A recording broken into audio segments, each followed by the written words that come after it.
Do you love delving into a new book or story, getting to know the characters and going along their journey with them?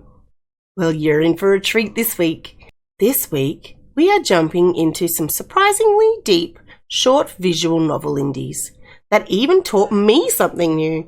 Stick around and get to know some interesting characters and find your next novella.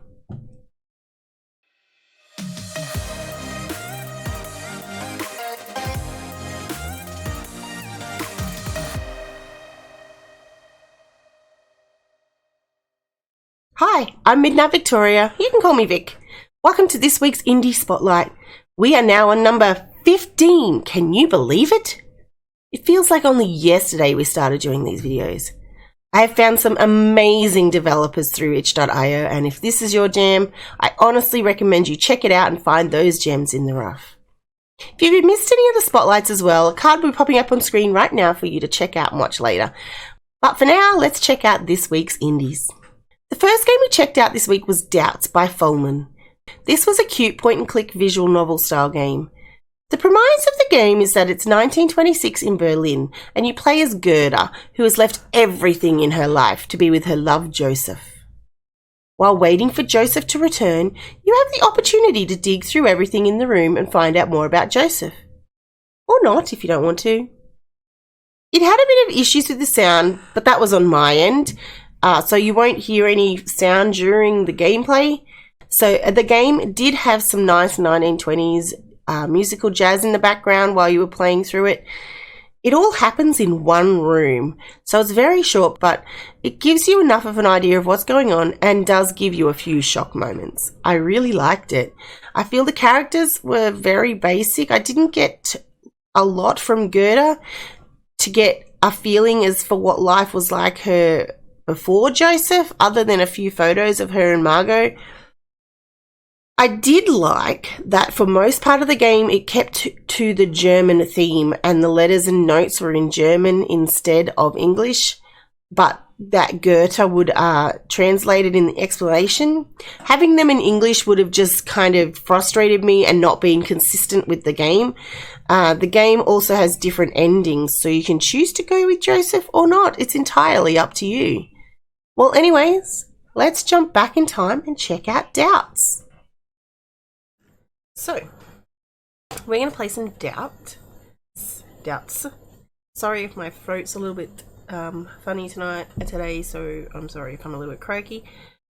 So the idea is, it's 1926 in Berlin, and you play it as 𝗘𝗏𝗏, and she's left everything to run away with her boyfriend Joseph. But as she sits in the hotel by herself, she's not sure if she's made the right decision. So it's a short visual novel and a point-and-click one. So let's check it out, shall we?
Hi everyone, it's Vic here.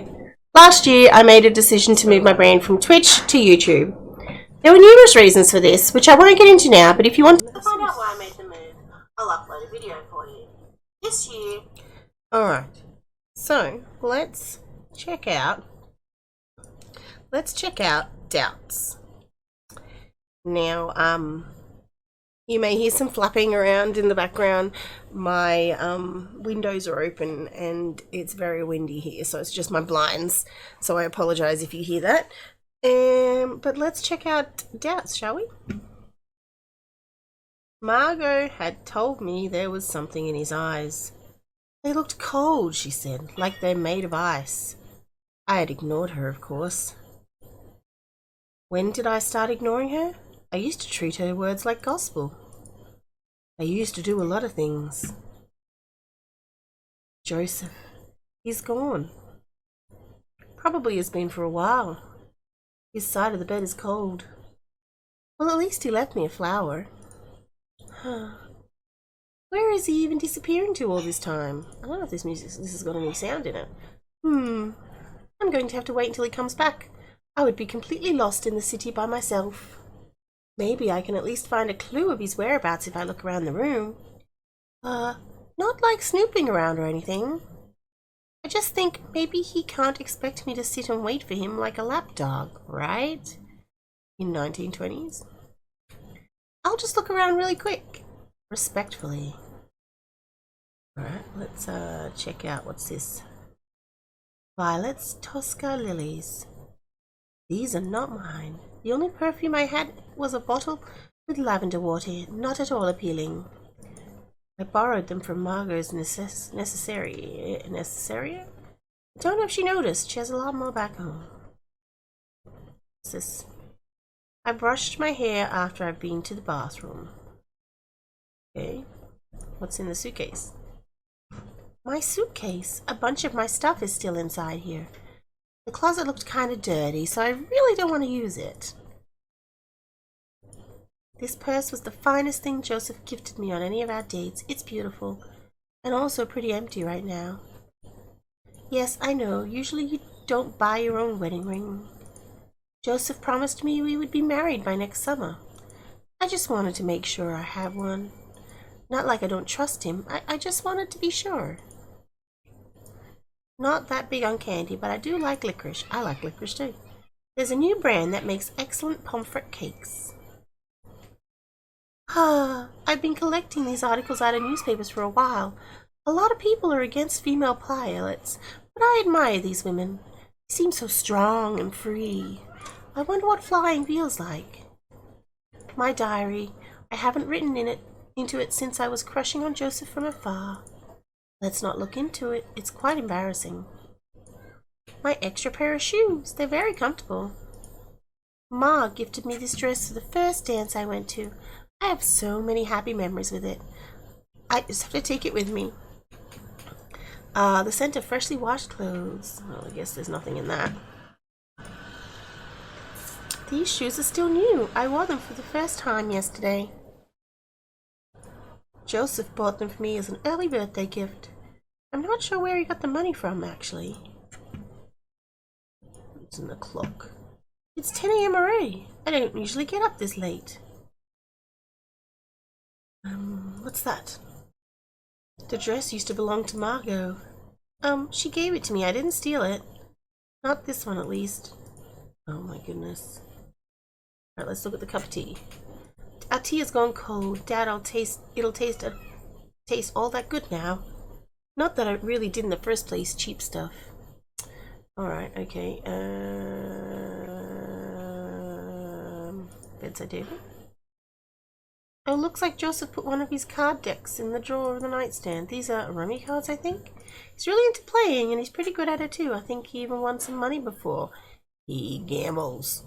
Although, I have to admit, I don't like him gambling. Well, you know. Huh, weird. The box seems really light when I pick it up.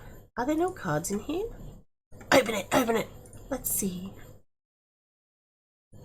So there are cards in here, but only 4 of them. The rest of the deck is missing. Huh. Maybe he left it in his suitcase. Still don't get why he would do that, though. I'll just put these back for now. 2, 4, 8, 9, eh? Maybe we need to remember that. The rose Joseph gave me before he left. Oh, there's a note tied to it. Like a rose among the thorns, so is my darling among the maidens. Oh, he's a charmer. Whose is that suitcase? Joseph's suitcase. I'm not sure he'd be happy with me looking through it. I don't care. Open it. He's not gonna know anyways. Let's give it a closer look. It's locked. What was the number?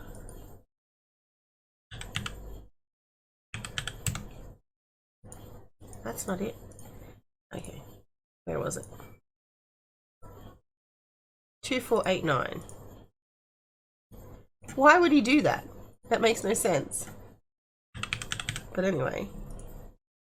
Oh, it worked! I've never read Faust, but Joseph is quite intellectual. Sometimes I feel like I can't really keep up, to be honest. Maybe I should try reading it. It's a classic after all. Wait a minute, there's something in there. A booklet, I think.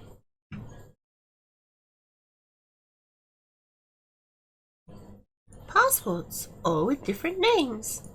I can't believe this. Are these aliases? Why? Maybe I'll have to ask Joseph about this. Peppermints, I love eating them too. This bag seems full, but I know Joseph only has one pair of shoes since his saddle shoes got ruined. He wanted to look for new ones tomorrow. Did he already buy himself a pair? This is not a pair of shoes. It's a gun. I didn't know he owned a gun. Wasn't this made illegal in 1920? Is he even allowed to have one? This is really concerning. He works for the mobs.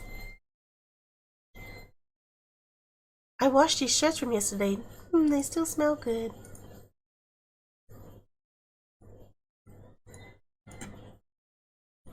Even more card decks. I wonder if he stuffed the remaining ones in there too. Morphine helps you sleep better at night. The pipe looks so sophisticated. Wonder if I should start smoking too. They say it helps keeps you stand a figure. No, lady, don't.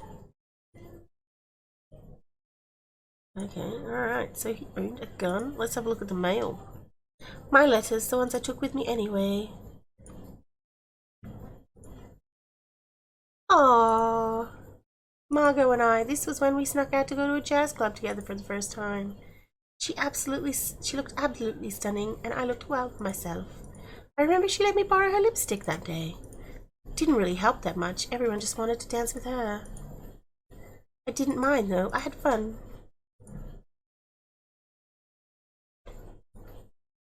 I don't even know why I took these pictures with me. It's not like I'm going to forget what my parents' house looked like. I guess it depends on how long until I'm going to see it, or if I'm going to see it again. Pretty sure neither Ma nor Pa are happy with me right now. Ooh, I don't know what that says. I dreamed of you a summer night, pale blue and shaking above the straits, with my burning lips pressed deeply into your golden hair. I was so deeply impressed by this when I read it for the first time, until Margot told me it's actually by Marie Madeleine. It's still sweet though. Oh, it's from Joseph. Gotcha. Mr. and Mrs. Muir, we request the honor of your presence to the daughter Edith Muir and Mr. Wilfred Mann.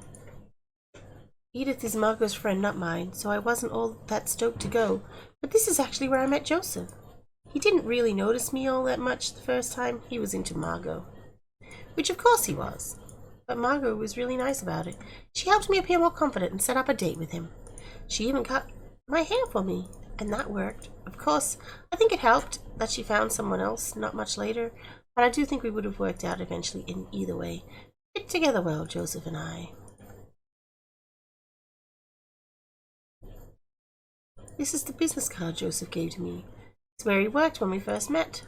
He quit the same year though. Didn't really like it that much. Can we go in the bathroom?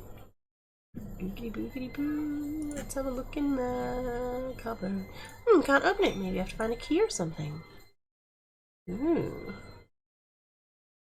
Okay. Is that hair on the soap? I'll just put it back and pretend I didn't see anything. Ew, gross ass. So I have to find a key. Is there anything in here? It seems to be locked. Maybe I can find something to open it with. Right in here.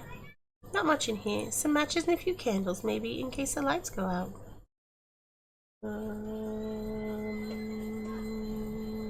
What's in that? Key! Oh, there was a key behind the frame. Maybe I can use this one. Can we use the key on this one? It doesn't work. Maybe this is a key for something else. Let's find a different one for this door. Okay, let's go into it in the bathroom mirror. Let's see. Huh. Money! Quite a lot too. That's 100, 500, 1,000, 5,000. Was it in here before? Oh, is it Joseph's doing? I feel weird about this. Is there anything else in there? Oh, what's that? No! Didn't want to do that. Sorry. Anything else in there? Who put the money here and how did they get it? Okay, so there's just money and soap in the bathroom. Nothing else particular.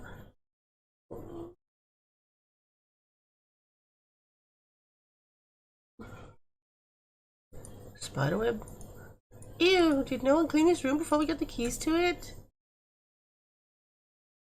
Need to find something else to open the thing with.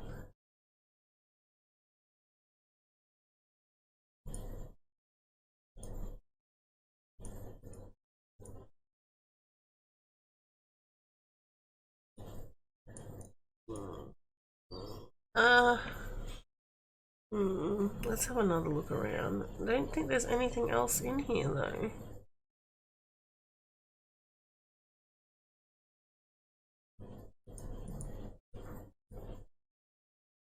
Maybe we might just go for a walk.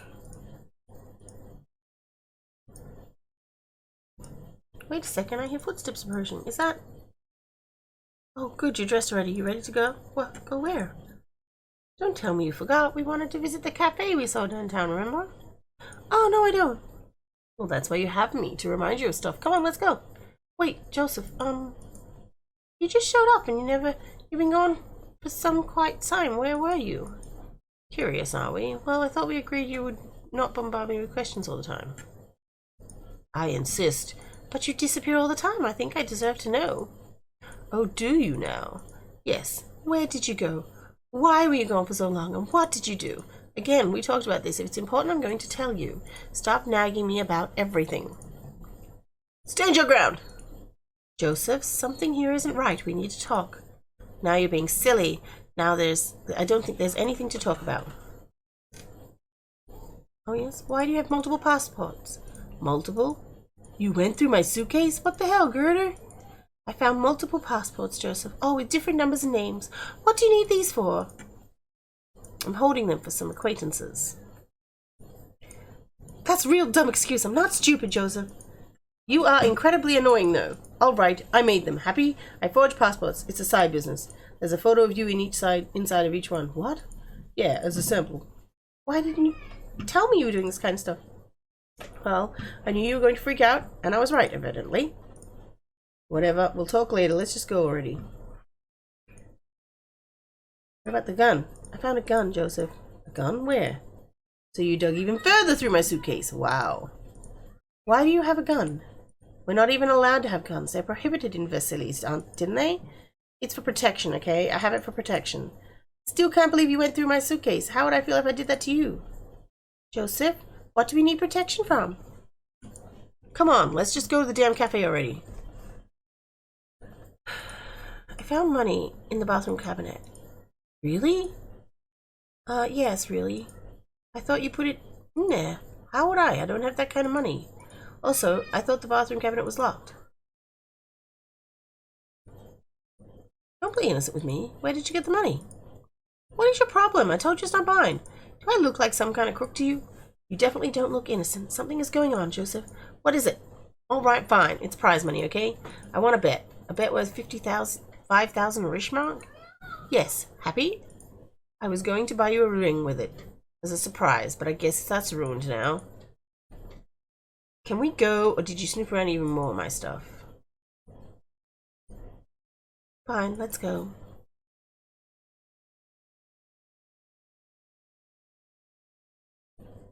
Things are alright, they are. We'll move out of this hotel as soon as Joseph finds that friend who can get us an apartment at the 𝗬𝗠𝗧𝗔𝗬. I'll get a job, maybe at a factory. Maybe I'll manage to score one as a telephone operator. We'll be married by next summer. Maybe I can invite Margot to the wedding. I'm sure she'll come. We'll be happy. We will. Oh, So I could have chosen not to go with him too. Interesting. Interesting. Okay, so it all happens in that one room, which is a really interesting way to go about it. I couldn't find everything, and I feel like I looked everywhere, but I feel like there was also still some stuff that hadn't been found. I enjoyed it. It had no sound, and I don't know if that's a thing with the setting that I had it at or what.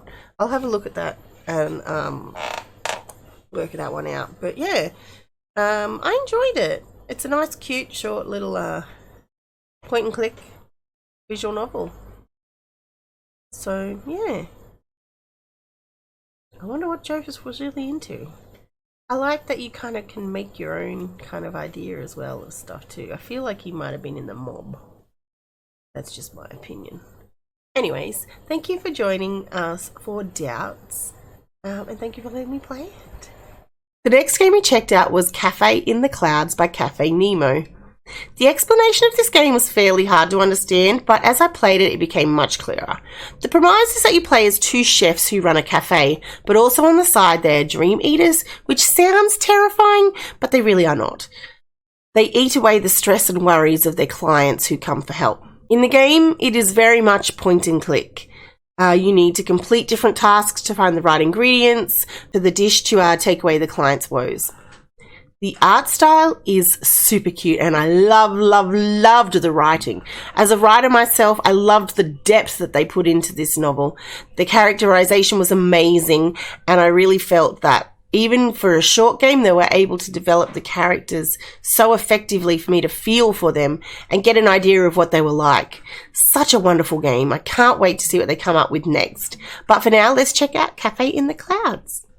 This is Cafe in the Clouds. So, the premise of Cafe in the Clouds is that it is a point-and-click visual novel about townsfolk with troubled lives, and they come to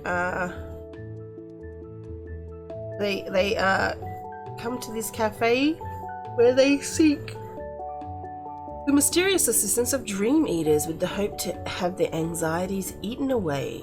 Entering the worrisome dream of afflicted clients, Samina and Remia investigate the roots of their clients' torment.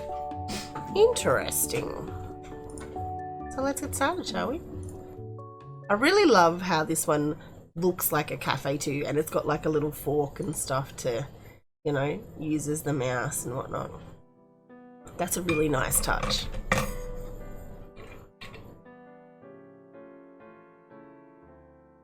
When the curtain of night lifts, a sleepy town wakes by the gentle glow of morning. The townsfolk go about their days, shedding the patchwork quilt of night's myriad of dreams. However, when the townsfolk fall in a deep slumber once more, the visions of night come out to play. The fantasies of wondrous reverie entertain those who have nothing to worry about, yet the troubled fear how their nighttime tales will unfold.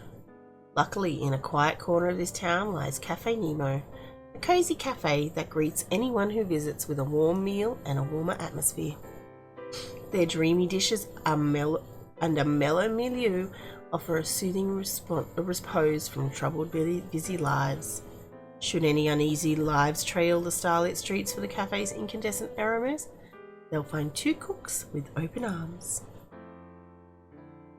That's a nice intro. A spoonful of sugar in the most delightful way. Ding! Premiere! Take a look, the tarts are done. In a minute. I'll go ahead and set some on the display. Would you like to taste one? Later, please. How is it? Samina, that's hot. I can grab my own, you know. Do you think I used too much jam? No, the portions are well balanced. The jam you made this time has better consistency, so the tart shells held together nicely. You also took my advice on making thicker, lighter tart shell. Huh, good work. Oh, you flatterer. Your tips are always top-notch. I can always count on your sharp palate for tasting, Remy. Well, of course. Regardless, you should know better than to handle tarts that are too hot to touch. Despite that, I can't say no to some Mina's desserts. Hi, Remy. You've been at inventory count for quite a while. Allow me to finish up instead while you take a breather. It's fine, Samina. I know you think it's a bore. Oh, man. I won't take no for an answer, Remy. Maybe she's just maybe that goes really fast because she's interrupting him. I won't take no for an answer, Remy. You've been preparing since 5 a.m. Besides, we seem to be early on setting up shop. Anyways, there's no harm in taking breaks, is there? So if you would please sit down and relax and enjoy a fresh tart made with love. If you insist. There's no arguing, is there? Here, I'll just have the last page to check off on. Yes, ma'am. Oh, there are only 3 things left to check. Done, done, and done. That's all, then I'll go flipped outside for any early birds to arrive. A merry tune, toot toot. Ah! What's wrong? There's a person falling over on the pavement outside. We can't have bodies blocking the door for potential customers. Oh dear, are they okay? Are they... I'm alive.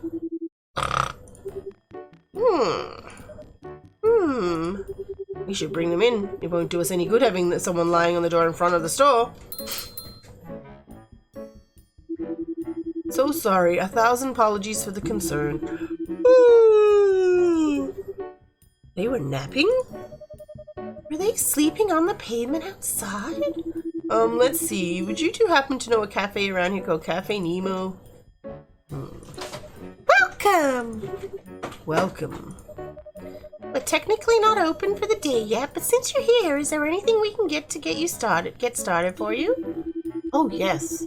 I heard the rumors that the cafe was reopened for business. Oh, it's been 5 years. It's been so long I can hardly contain my excitement. 5 years? Why, that's around the time Let's see now. I'll have this cherry tart and egg pudding pasta with strawberry chives. That's the special menu item of the day, right? Yes, you are correct. Would you like your order for here or to go? For here? Alrighty. Lucky there's still half an hour before the store opens proper, so we have time to fulfill your request. Kindly please follow us to the back. I don't know why they're going to the back. Ooh la la. Beyond the cafe's inconspicuous back door and past the checkered tiles of the kitchen was a curious room, simultaneously deep and large, unfamiliar yet intimate. It was an office of sorts, dimly lit. It housed a bed as its centerpiece, a decorative mirror to taste, and a long olden cabinet. The 2 cooks shut the door after their client, and the 3 of them became enveloped in the velvety deep. I love the wording of this. It was time to begin. This place. Wow, it looks so much different than what I remember. Welcome to Slumberworks. Here we specialize in investigating strange sleep patterns and behavior. Tell us, what ails you? Well, first I would like to ask if Miss Nemo is present. Oh. Fortunately she is currently away. We are her apprentices, who will be taking care of the store while she is gone. However, you are in good hands. We provide this specialty services partners. I'm 𝗬𝗲, dream specialist. And I am the connoisseur of nightmares, 𝗘𝗤𝗧𝗘𝗗. It's a pleasure to meet you two. I'm 𝗬𝗲𝗧𝗘𝗏. I wasn't aware she left behind apprentices, but... that's fine. If possible, I would like you two to help me as she once did. You see, I've been having problems sleeping the past several nights. I would come home exhausted from work, climb into bed, only to endlessly toss and turn until morning comes, unable to catch even a wink of shut eye. Sounds like my life. I was fine at first. I pulled all nighters before, but it has now been 2 weeks. I don't think my body can keep up with my brain anymore. It's been absolutely exhausting to do anything or get anywhere. I just want to sleep. Sleeping pills, music, exercise, and such has done nothing in my favor. I'm a very busy person, you see. I have a lot on my plate, but I don't know what will happen. Don't know what will become of me at this rate. Oh dear, that sounds like a strong case of insomnia. I wonder, could it be nightmares?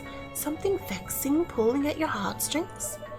Dreams made by a sleepless client. My, I wonder how they'll taste. What's that? Don't mind her. For now, we'll get our investigation started. Marcella, I'm going to need you to lie on this bed. A bed? Despite how comfortable it might be, I'm afraid I won't be able to fall asleep on it. Don't worry, we have ways of making you sleep. If you would please relax, I'll be lighting some incense now. Samina carefully lit an incense stick, blew it, and placed it in a ceramic holder. The insomniac was skeptical to believe incense would work this time, but with nothing left to lose, they closed their eyes nonetheless. When we count to 3, you shall fall into a deep sleep. 1, 2, 3. The aromatic wisps that rolled out of the shimmered lazy against the glint of the office few lamps seemed to be made of a dream itself. As the smoke swirled up lazily into the air, the 2 cooks, just a moment ago, now began their work as dream eaters.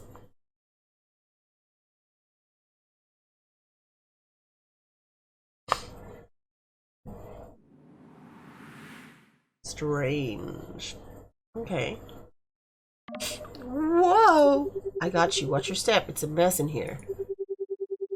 A dream would reflect a person's inner headspace, after all. Our client must really have a hard time arranging their thoughts, among other things. Sounds like someone I know. Don't think I didn't catch you this morning rearranging our already labeled pastry display. Oh, but it looks so better when it's arranged by jam color. Anyways, we need to find our client. Where are they? Oh no, I'm late. I have to hurry. This assignment is due and I have to fill out a report for... Oh, I need to pick the... There's Marcella, practically up to their nose in paperwork. The client didn't see us in their dream, but let's tail them. The client can't see us in their dream, but let's tail them. And there's the kids' practice. I need to arrange a bouquet. Class has been cancelled, but... Darn, they're too fast.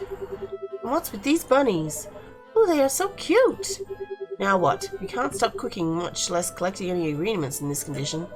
Well, maybe we can learn something from these adorable dream whipped cream fluffies.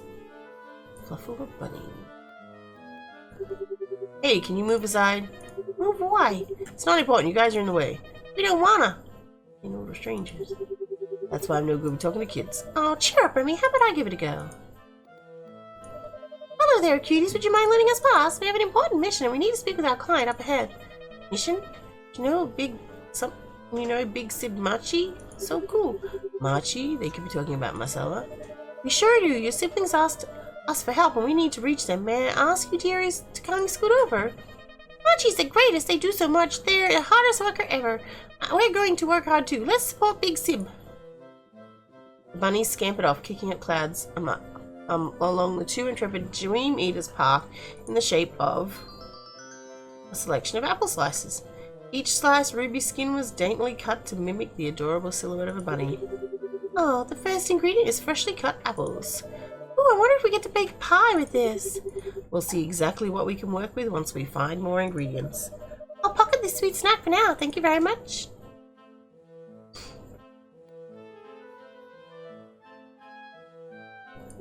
What an odd-looking clock tower. I wonder how long it goes. Unfortunately, the bottom of the tower is obscured by the clouds. Oh, wrong person. Right, let's go. There's our client. And I have to find this report and buy medicine for little Winnie. Oh, and this place is an absolute mess. Marcella sure has a lot on their plate. Perhaps we can help them out. Let's see, they're looking for a report, trying to get medicine to one of the siblings.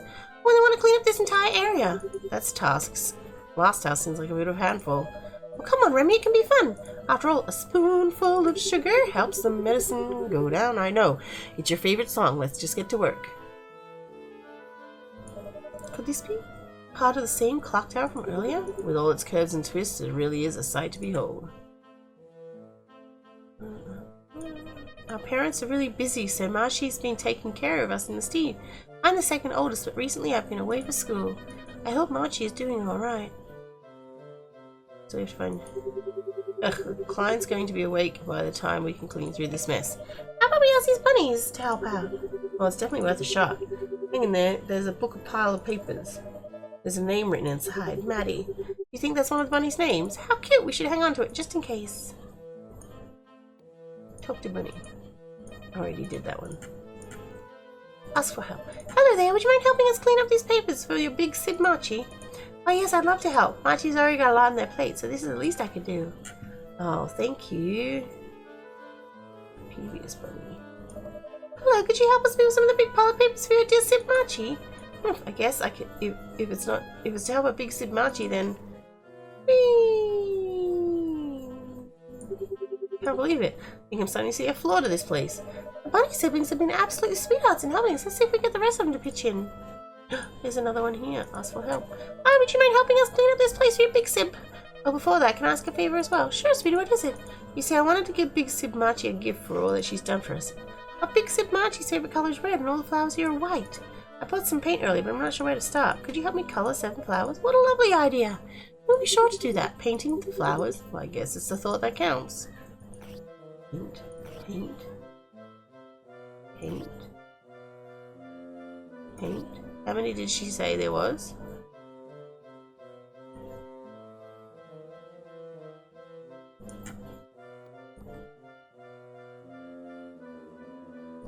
Paint, paint, paint. There, that should be the last row we need to paint. Oh, they're beautiful, Remy. Honestly, it wasn't too bad. It's like brushing savory glass to vegetables. Let's go check on the bunny who asked for the favor. Oh, thank you, thank you. The roses are so pretty. I hope big 𝗘𝗦𝗡𝗃𝗃 likes them. I didn't forget your request. I'll help you clean up. Hooray! Alright, there's some bunnies over here as well, so let's ask this bunny. Energetic bunny. Can we get him from... Whee! It seems a bit difficult to catch this little one's attention right now. Okay, then. Alright, this one. Hello there, Auntie Sam needs some help with cleaning. Would you mind helping? Hey, can they not hear me? They look like they're occupied in trying to find something. I can't find my favorite book. It's blue and it has my name on the inside. A blue book, you say? Maddie, is this what you were looking for? Oh yes, you saved the day. Could have just asked for our help instead of ignoring us. Oh, Remy, you don't need to be such a grumpster. I'm not. I mixed up my book for another one. Here, you can have it. Would this be the report Marcella was looking for? I don't think. This looks to be a report as much as a planner. Gosh, just look at this calendar. It's been filled to the brim with events. You can tell these are supposed to be events. All the papers are a complete mess. I can't even read the handwriting. I guess even in a dream, our client doesn't feel very organized with their life. Let's return the planner to Marcella after we finish the tasks. Something fell out of the pages. Looks like a family photo. Marcella's smiling while surrounded by their 5 younger siblings. Isn't that just the sweetest thing? Got some fine herbs. Woohoo! Now will you help us? God damn. What about this bunny? Whee! Okay, what about if we talk to her? I'm sure she knows what she's doing. Whee! Ouch! Whee! Oh, watch it. Oh, sweetie, slow down. Please be careful. I'm fine. Hee hee hee. Whee! Kids these days. Now. Can we ask for help now? Alright, then let's, I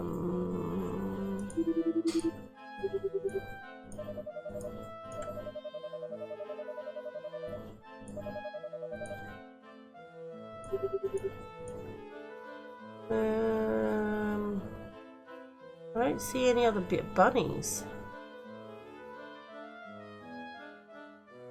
Oh, there's a bottle of medicine. This is Mr. Medicine we have to give to Marcella's sister. The label says drink me. The cherry medicine. Which one is this? Which sibling needs a dose? Which you have to go around and ask. I'll let you do the talking. Peevish bunny. Talk to bunny.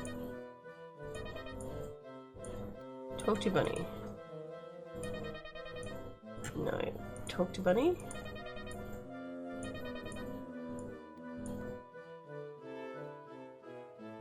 Not that one. Talk to bunny. That's Maddie. Give her the medicine. Little Whitney, I heard something's not feeling good and needs to take her medicine. What? I'm fine. Look how fast I can run. The only running I see is your high fever. No, I don't want to take my medicine. Now, you have to be strong. so you can be healthy and play outside. Open up. It doesn't taste that bad. See? It's a good girl. Hope you feel better soon. Thanks, lady. Let me guess, you added sugar.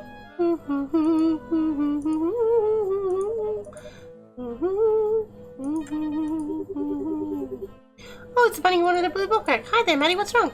Since little Whitney is sick, I can help clean up instead. I just finished my book. I'll be right over. How responsible. Thank you, darling.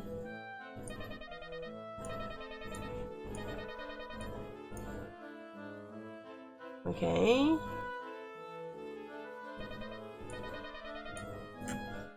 She feels sleepy after the medicine. The place is still a mess.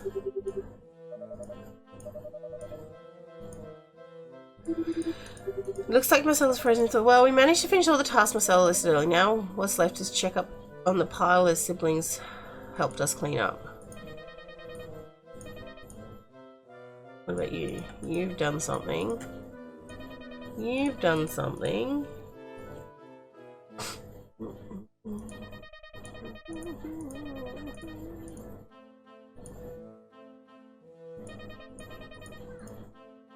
Is there another bunny that I'm not seeing?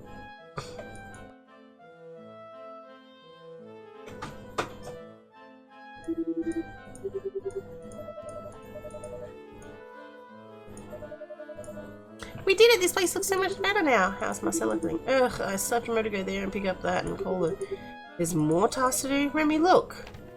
The dismay of the investigative duo, the oppressive atmosphere of the debris has returned, undoing all the progress they had made.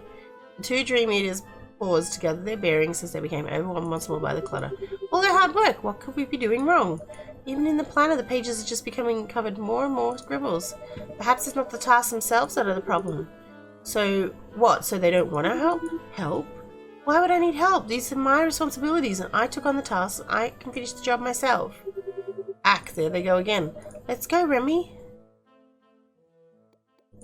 Where are they now? Where did they go?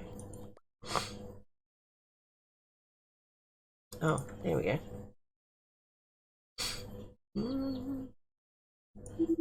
I can't keep up with this anymore. My lists keep growing and growing, but the little ones, they're all depending on me. Big Sip, we're hungry! The bunnies are here. They're not acting like the ones from earlier. Big Sip, do you know where my shirt is? It has to be my favourite shirt. The kids are growing up, and that means their needs are growing too. I can't let them down, but there simply isn't enough time in the world to get all these things done. I can't afford to fall asleep. There's too much work left to be finished. Big Sip, can we go to the park? No, I want to go to the movies. Resting now means I'll be wasting my time. Big Sip, Marshy is the oldest, so they can do everything. I have to keep going. Oh dearie, so the issue with cleaning wasn't the problem at all. Yes, it seems to go much deeper than that. The root of all the issues lie in the sibling bunnies. Mary, how could you? Don't you dare blame those sweet children. I'm not blaming them, just thinking out loud. We have to consider why the bunnies in the client's worried dreams to begin with. Marcella obviously cares a lot about her siblings, but their perception here is different from our previous interactions. Our client has been so focused on meeting everyone's demands that they haven't had enough time to sleep. Time! Samina, the clocks! Let's go check on all the clocks. You're right, there certainly were a lot of clocks in this dream. Numbers are obscured by readability, but the minute hand is stuck in one position, just like the other clock. Maybe we need to gather all the clock's times to match up. But how can we do that if we can't move the minute hand?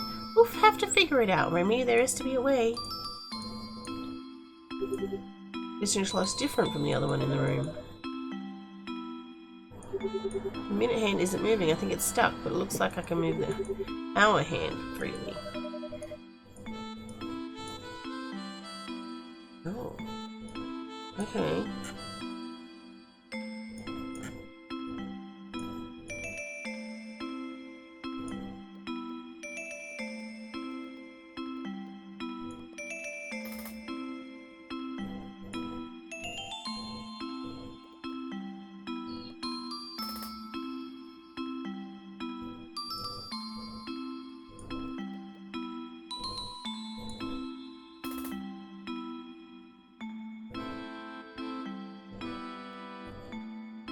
What about this one?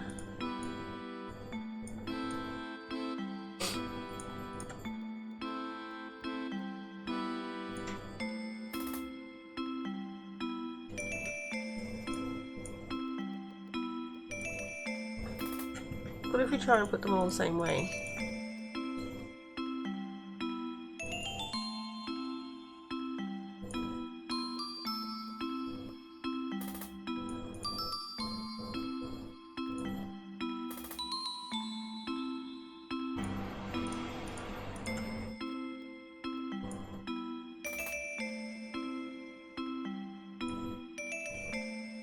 Alright, let's have a look at the numbers.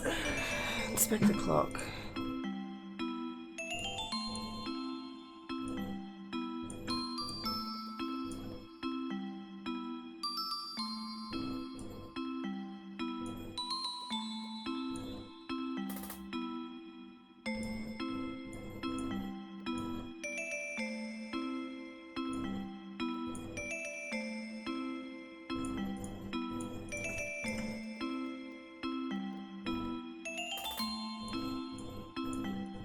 I don't know if it's meant to be a particular time that I have to have it on.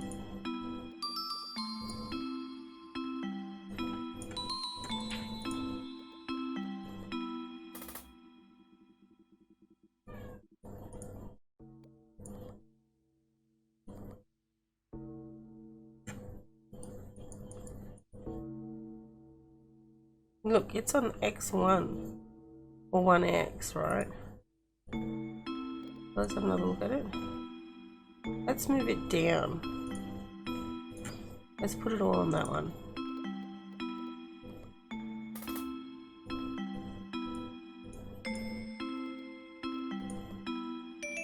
Up.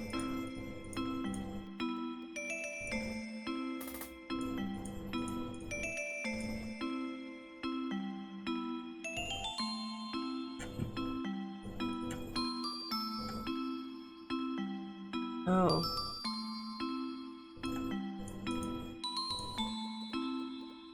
That ones might not work. It's not like gonna link up.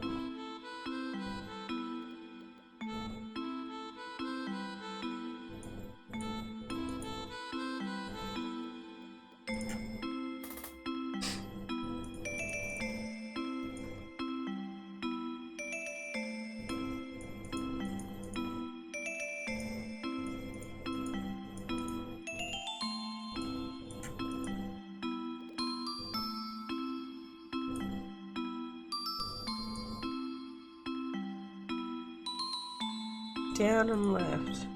What does this one say? Up and right.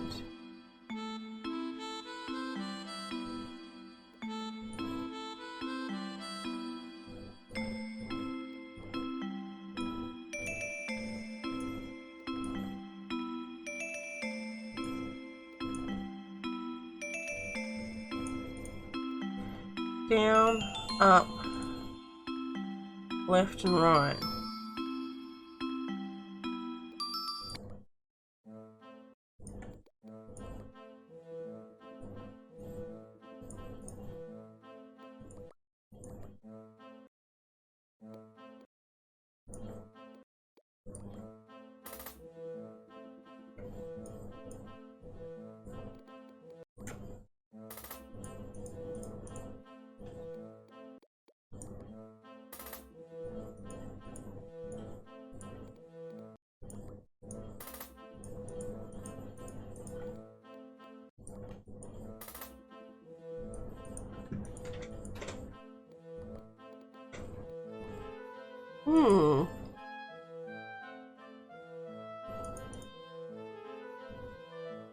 Okay, up to X11.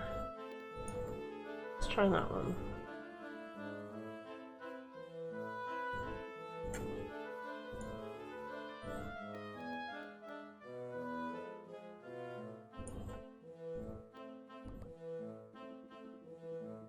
Okay. All right.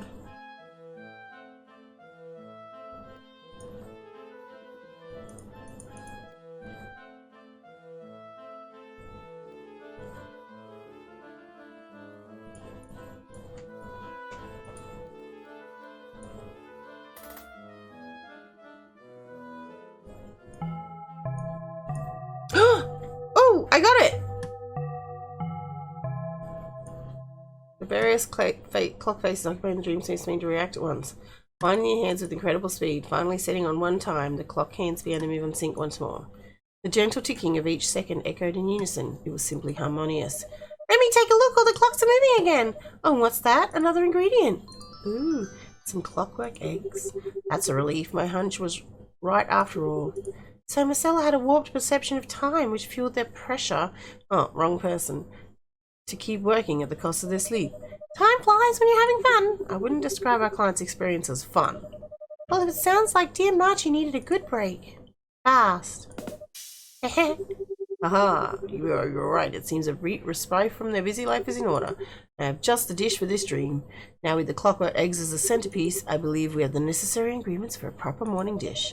Oh, I'm excited. Let's get off to the wishing kitchen. I'll pocket these pretty eggs for now. Ah. Samina, are you okay? What's the matter? Some of the eggs, they have a little stuffed bunnies in them. Is that all? You really had me worried there for a minute. Yes, but that means we only have 2 clockwork eggs to work with. Only 2 eggs? I'll have to be cautious when I'm cooking.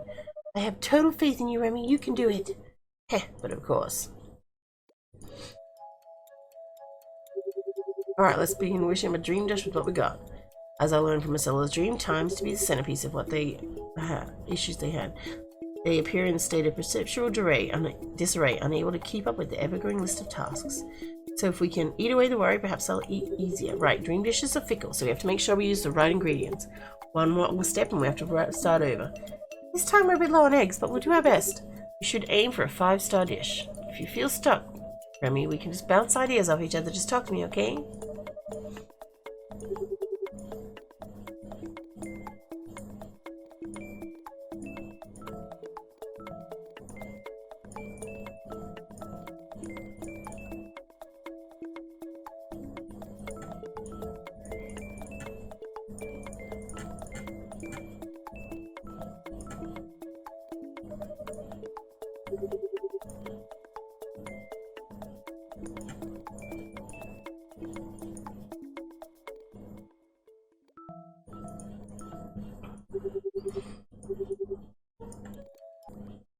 We're missing an ingredient.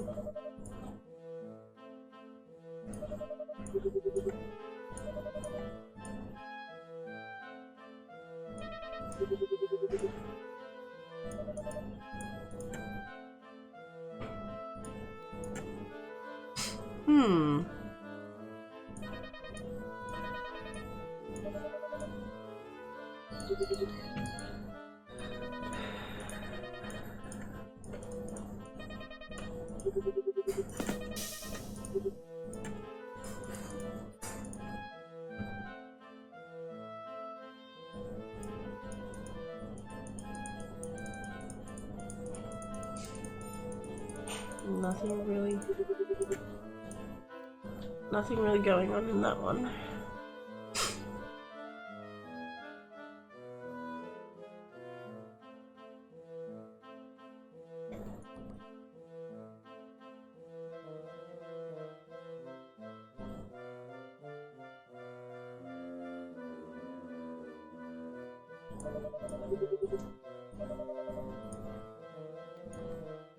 Where is this missing dish then?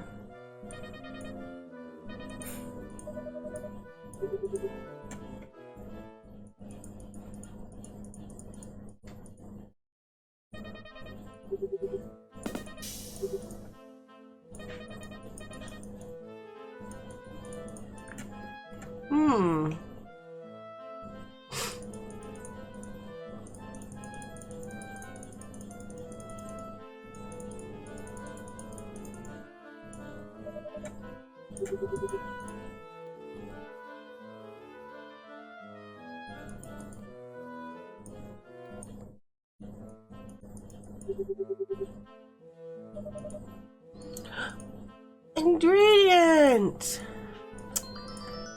Yes. Alright, let's try it now.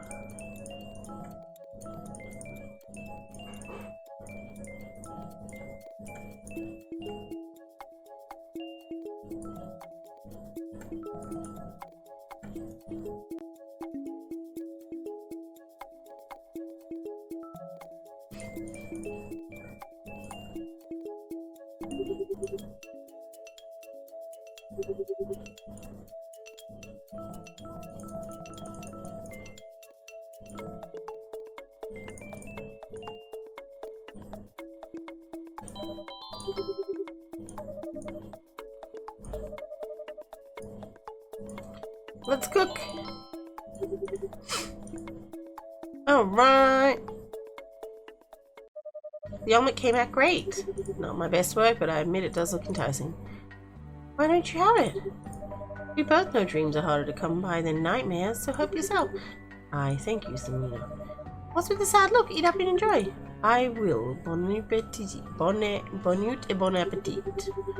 Soft warm eggs wrapped in a delicate fold and perfectly seasoned. The freshly cut fruit serves as a crisp light flavor in contrast to the richness of the eggs.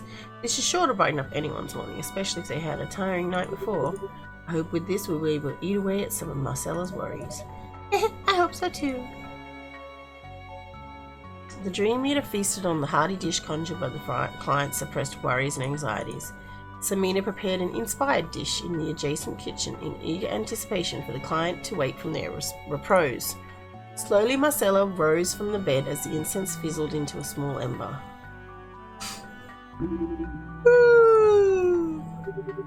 You're awake. How are you feeling after your nap? Hungry? That's to be expected. Fortunately, we've prepared a dish specially for you. If you would please follow me back out to the front. Oh, this is delicious. It reminds me of when I first came here and I had sleep consulting with, what's her name again? Miss Nemo. Miss Nemo. Yeah, this dish really takes me back. Can you tell us how you two met? Well, it's been a while ago now. The years have flown by in a blink of an eye. This is a bit of a personal story, but 5 years ago my family was going through a rough time. It was hard for our parents to be home, but with their odd jobs keeping them busy, so I was given the responsibility of taking care of my younger siblings. But to be honest, it was pretty overwhelming. I'm not that many years older than our second oldest child, but suddenly all of them were looking to me to take care of them. What could I do? I couldn't turn my back on my family. The stress of it all led to sleepless nights and I was tired. Sure, but there was nothing compared to letting my siblings down. That's when I stumbled across this cafe and met Miss Nemo. In a similar fashion, really, there I was, stretched out on the pavement in front of Cafe Nemo. When I woke up, I was inside the store with a warm omelette and a comforting smile waiting for me. It was difficult balancing my responsibilities, but I felt a duty to take care of my siblings. When she found me, she was so concerned. I didn't realize how hard I'd been pushing myself until, well, my exhaustion got the best of me. She really listened to my worries and offered me some words of wisdom. I was able to work hard and continue to support my siblings thanks to her advice. I also came back regularly to help myself with her specialty omelette. But here I am again, falling asleep in odd places, being consumed by worries once more. I can't let this happen again. I need to find time to take care of myself so I can better take care of my siblings. I really can't thank you two enough for helping me with such kindness as Miss Nemo did years ago. Thinking back at it now, she did mention before she had 2 kids of her own as apprentices. I suppose that must be the 2 of you. It's amazing how well you recaptured that flavor and nostalgia that I once felt years ago. I'm sure she would be proud. We certainly had our fair share of caretaking stories. Miss Nemo treasured you two the same as I treasured my siblings. She was a lovely soul. I hope she comes back soon for your sake. That was a beautiful story. Do you think you could share more of your stories with us sometime? Yes, please. We'd love and miss her a great deal. I would love to hear your stories of Miss Nemo as well. I've definitely make a space in my schedule for a short routine visit. Perhaps I'll even bring my siblings. Little Whitney doesn't care much for cherry-flavored snacks, but no one could possibly deny your delectable cherry tarts. You know, when I took a nap earlier, I actually had what felt like the most wonderful, whimsical dream. I don't remember much of it now, but there were bits and pieces. Oh no, I'm going to be late! You know what? If today's visitor taught me anything, I think that I should take a day off to rest. The flower shop can go without me for one day. Rather than focus on trying to keep up, I honestly ought to take a step back and see if I can get help from my siblings with these tasks. It's the silliest thing. I even dreamt of a messy tea party and that my siblings were cleaning up the mess. But it's true, they've grown to be very capable, and I think they might be able to help around the house and the floral shop. Well, I should be going. Thank you so much for your services. Phew, all in a day's work, right, Remy? It's funny, Marshy reminded me a little of you, working a little too hard sometimes. You ought to take a card from Marshy's book and take it easy. Have some fun now and then. I think you've had enough fun for the both of us. Don't tell me you didn't have fun in that dream. The cute bunnies, cooking up yummy new dish. It's been a dreadfully long time since we've had a client. Well, I can't say the same about the cute bunnies, but I do have to agree, the dish was good. Do I spy a smile turning the corners of your mouth? What? I do, you really liked the dish, didn't you? Of course. What's not to like about a dream dish? It's been quite some time since I've indulged in one. Your magic certainly added a quite sweet and tangy flavour that I did not expect, but welcomed nonetheless. Remy, you don't need to be so bashful about enjoying something. You know, I'd only ever make delicious treats for you. Thank you, Sums. It takes me back. It's been 5 years since Miss Mimo disappeared. Starting the morning with a dish like this, it reminds me of when she would prepare fruit slices before the opening. You remember something like that? Of course, the way you plated the fruit slices on the client's dish is just how she did it. I suppose it is, isn't it? Does Samina really not remember starting the day with small delights from a mentor? Only ever brightened up my day. I suppose I'm glad it reminded you of her, if only for a little bit. You two were close, weren't you? It's only natural you picked up some of her tendencies. Right. For the usually bubbly Samina to fall silent, well, it was certainly a rare sight to behold, and Ramir quietly took note. Providing comfort was far from Ramir's forte, but seeing Samina so unusually despondent kindled a flame of determination within her. Samina, we agreed to watch this store and wait for her, right? It's our duty to keep the store as warm and welcoming as it was before she left. I know it's hard to play the waiting game, but let's get to work for the day she'll return. Until then, don't worry, you're not alone. I'll always be by your side. Remy, you're such a charmer. Oh, you're blushing. Thomas, please, we need to get the store ready. Whatever you say, Remy. Chattering away, the Dream Eaters gathered their bearings for the start of another day. Another day, another chance to see their mentor. With that hope in their hearts, the two of them opened shop and await the return of their old friend. And so Cafe Nemo resumes its day-to-day business, providing dreamy dishes to those whose hungers wish to be sated with delectable treats. And those who wander in with dreams composed of worries and fears and woes will provide the same satisfaction to the Dream Eaters. That was really interesting. I'm not gonna lie. It sounds really creepy when you call them Dream Eaters, but they're not really, like, they're kind of just eating the worries away. So it's not like it's a bad thing, if that makes sense. I loved the way that it looked. It was really well done. Oh, look at these photos. That's so cool.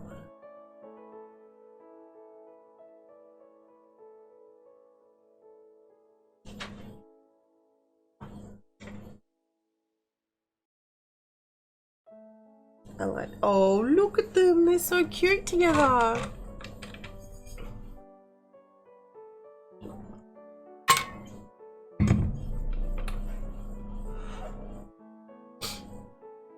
Oh, I love this artwork. It's so beautiful. Okay, so my thoughts. I really enjoyed that. I really liked that game. It was a lot of fun. The art style was very cute. Excuse me. The art style was really cute. And the story was lovely. I loved the writing. The writing was so in depth, like you were reading a novella, you know, like it was just like, I loved the imagery in it. They used really descriptive words, even though they didn't need to because they had the pictures and everything along with it. I just loved, as a writer myself, I loved reading that. It was a lot of fun. It was hard to get around some of the words, but I really enjoyed the depth that they put into the writing of it. And the words, and it wasn't very, sometimes when you get some visual novels, I've noticed it can be very tacky and cliche, whereas this one very much worked to the strengths of each character. You could tell that I've totally forgotten her name now. I said it like 50 million times while I was playing it.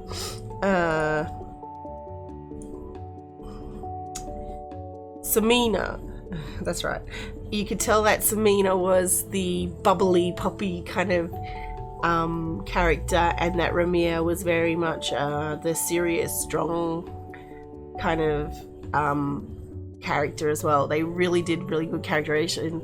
It was like having another. It was like a book, man. It was like a interactive book kind of thing, but like a game as well.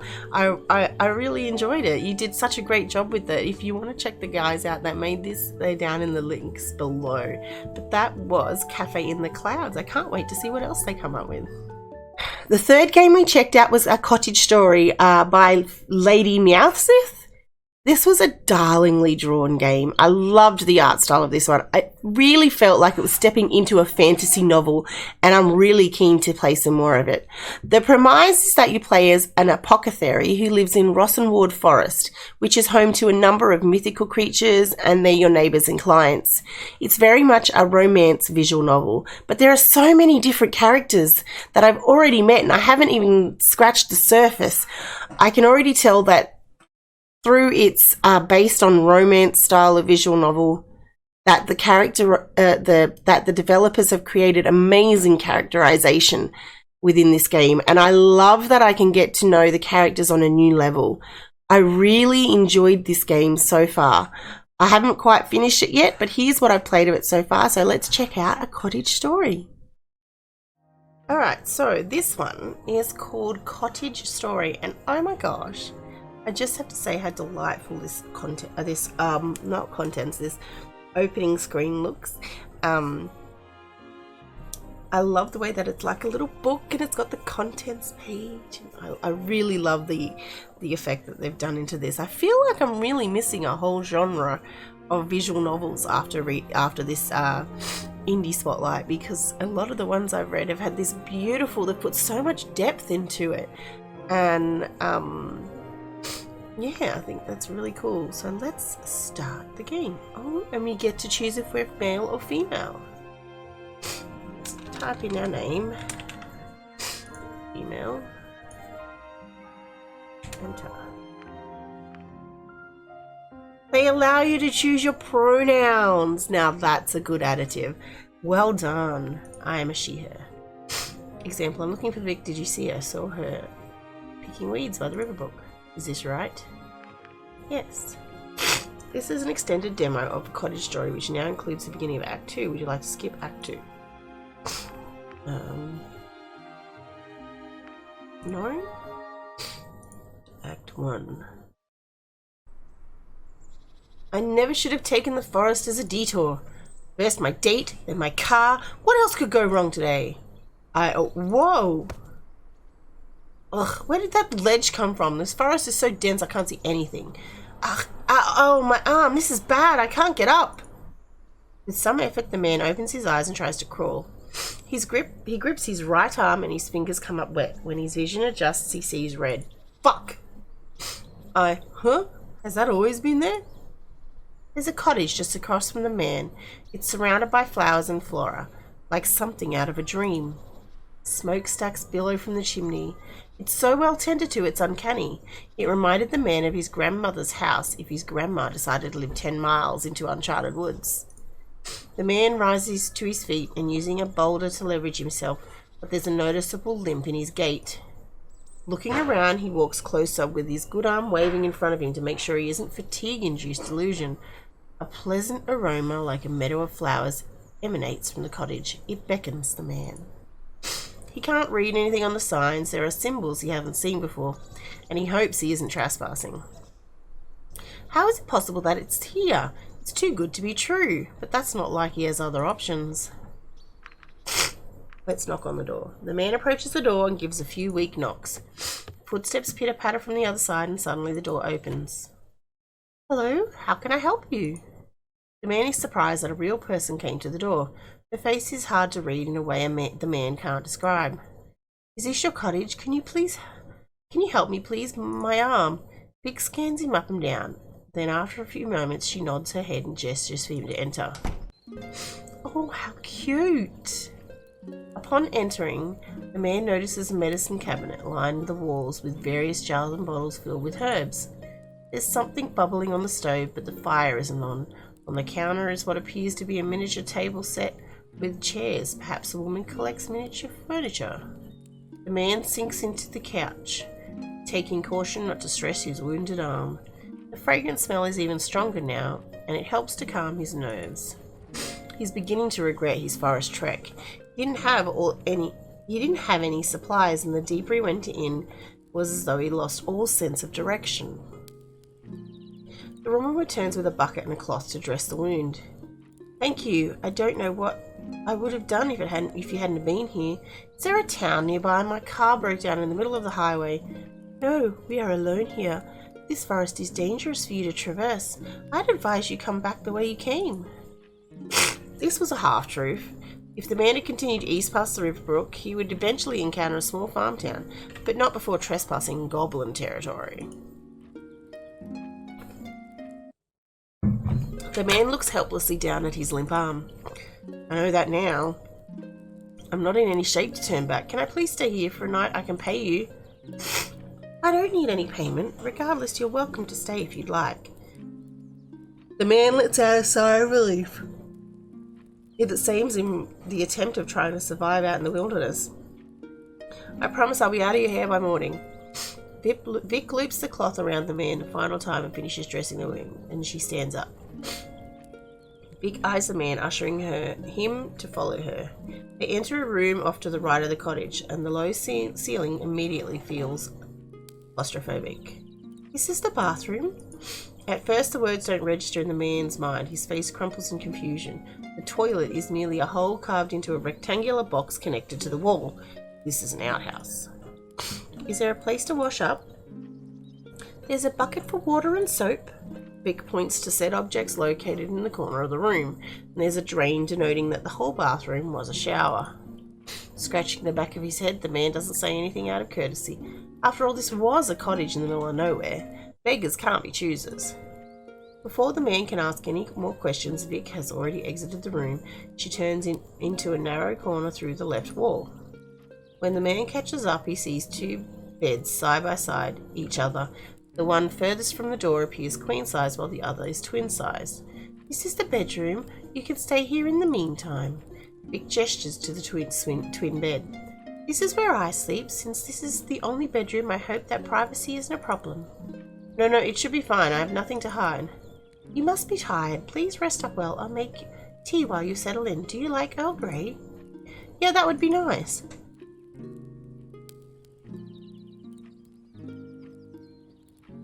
The man sits on the edge of the bed. He can't believe his luck finding such a kind-hearted person. He can hear Vic making tea in the other room. It smells nice, and the man is tempted not to walk over and check on the tea right there and there. Then, not long after, Vic returns and set the tea down on the table beside him.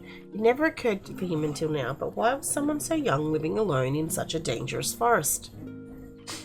He studies her face. It's quaint, just like the cottage. Her eyes were large and her face amazingly symmetrical.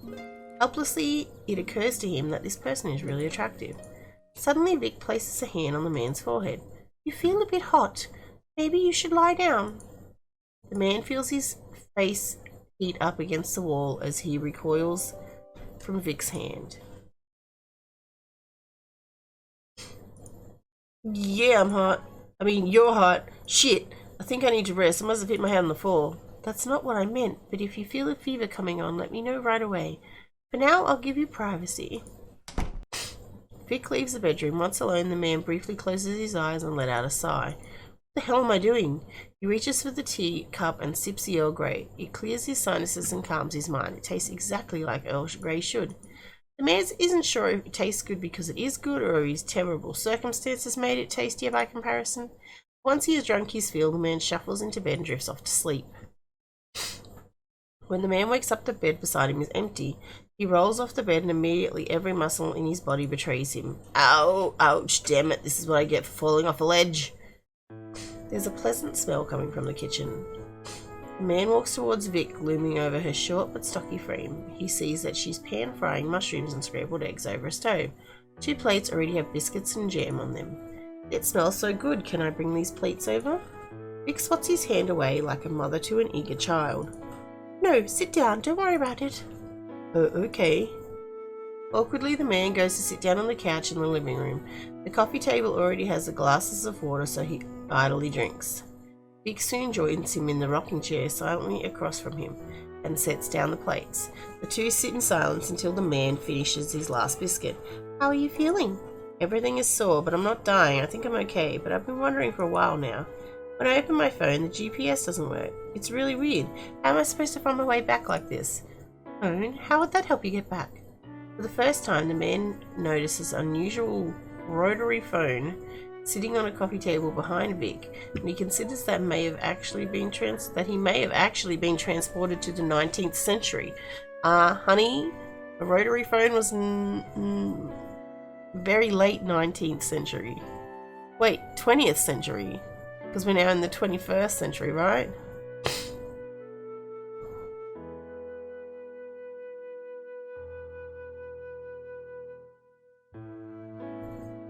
Never mind.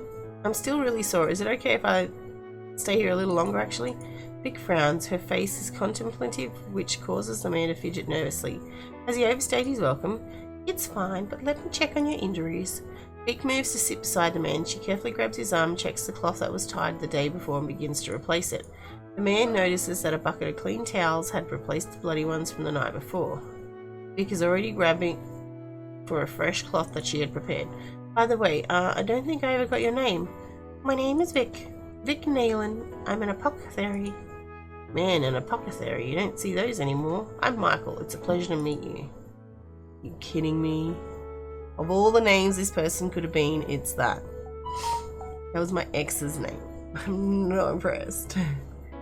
Likewise, if you continue north of this cottage, that should be the way out of Rossenwood. Any other direction leads deeper into the forest, and I fear it's unsafe for you. That's really cryptic. What's out there? Just foxes and bears. Generally, they just stay away from humans, but one can never be too careful. Of course, that makes sense. Do you live alone in this cottage? It must be tough for one person. It's not bad. This is home. As the conversation continues, Michael finds himself getting lost in Vic's earnest amber eyes. It hurts him to imagine she's living all alone in such a dangerous place. He brushes his wounded arm against Vic's. If I'm ever in a pinch, do you think I could see you again? Next time I'll be more prepared. I could even show you what's like outside this place. You're free to visit me again if you're hurt, but I'm well acquainted with Rosenwood Forest. No, I mean outside of the forest. I think there's a whole world you're missing out on. Now Michael is holding Vic's hand with his good hand. There's a particular gleam in his eye. It's a shame that a beauty such as yourself is holed up in the middle of nowhere. That's kind of you. I can't leave. I mean, I shouldn't. Nervously, Vic attempts to pull away from Michael, but the reddening of their face tells Michael a different story. The man pulls forward with his lips puckered. Vic can feel her words recede into her stomach. Why is it so hard to speak all of a sudden? Michael rests his hand on Vic's shoulder and pulls her closer. Vic's heart stammers dreadfully through a rib cage. Just before Michael and Vic's lips meet, the front door swings open. Vic, I got the dried hemlock that you needed. Get your filthy hands off her! Both Vic and Michael freeze at the sight of the goblin. The creature brandishes an intimidating looking machete, red with use, and throws it at Michael's head. Michael manages just to barely dodge the machete as it crashes into a lamp, but not before the offending goblin pulls out a dagger and pins him to the wall by his shirt. The goblin is just shy of 4 feet, but that doesn't stop him from carrying him feet. Is this a robbery? What the hell are you doing here, punk? I got lost, and so I needed somewhere to stay. Oh shit, I saw you getting handsy back there. If you've got a eulogy hand, it over. Vic quickly intervenes by sandwiching herself between the two. Kafka, stop. He's telling the truth. You're scaring him. The apothecary removes the dagger pinned to Michael's shirt, and the man's fight or flight instinct finally kicks in. He bolts from the scene through the door that Klafka has just kicked open. Hey, come back here. I'm not done with you yet. Klafka and Vic briefly chase after Michael, but he's already disappeared into the horizon. Damn, how'd he run off so fast? Are you okay? I swear if that human hurt you, I'll rip his spine from his... No, I'm okay, Klafka. He was a guest. If anything, Vic had hoped the event didn't permanently traumatize Michael. Some of his belongings were still in the living room. He looked really suspicious though, and you looked scared. I was just surprised because he suddenly... Vic gets embarrassed thinking about the moment and can't bring herself to say it out aloud. He was flirting with me. Oh. What a coward. If he really liked you, he would have stayed to defend you. I thought you had knives. Yeah, and I would have kicked his ass. My statement still stands though. Vic walks back into her cottage and makes a beeline for the broken lamp and overturned table. 𝗘𝗏𝗡 follows shortly after, shutting the door behind her. He was the first human to stumble in here in years. I can't believe that happened. You can't believe he fell in love with you? It reminds me of the Florence Nightingale effect, but reversed. 𝗘𝗏𝗡 helps her move the table back into place and grabs a dustpan and broom. Do you expect me to know what that is? I'm sorry about the lamp. I wasn't using it anyway. Florence Nightingale was a human who looked after soldiers during war in England. It said she cared so deeply about her patients that she started falling in love with them. None of it is true though. It only looked that way because of how closely she worked with them. That's so stupid. It must be a pain to deal with all the time. Only once in a while. Have you ever actually fallen in love with any of your patients? Of course not. That would be awkward. Once the lamp's shards have been cleaned up and the living room finally regains some of its flora glory, and not like someone just started a knife fight in there. This is par for the course when it comes to 𝗘𝗏𝗡. Vic has known her ever since they were young. Although more level-headed than most goblins, 𝗘𝗏𝗡 has always stuck her neck out for Vic, and she would do the same, but 𝗘𝗏𝗡 has a tendency of jumping to conclusions at the sight of any injustice or peril. She is the next closest person in Vic's life after her godmother 𝗘𝗏𝗡 passed away. 𝗘𝗏𝗡 moves a little stool over so she can reach the counter and pulls out the dried hemlock from earlier. Where's the mortar? The hemlock's not gonna crush itself. It's right in front of you, next to the fairy beds. 𝗘𝗏𝗡 briefly searches the counter before spotting the mortar next to the miniature furniture. There's too many lights in your den. It makes everything hard to see. Well, this isn't a goblin hole. Vic makes a mental note to herself to dim the lights for when 𝗘𝗏𝗡 ever comes over.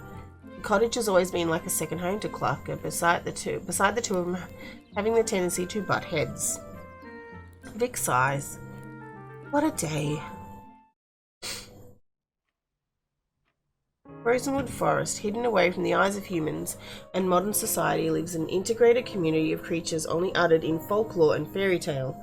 Only a handful of people know of their strange existence, much less interacted with them.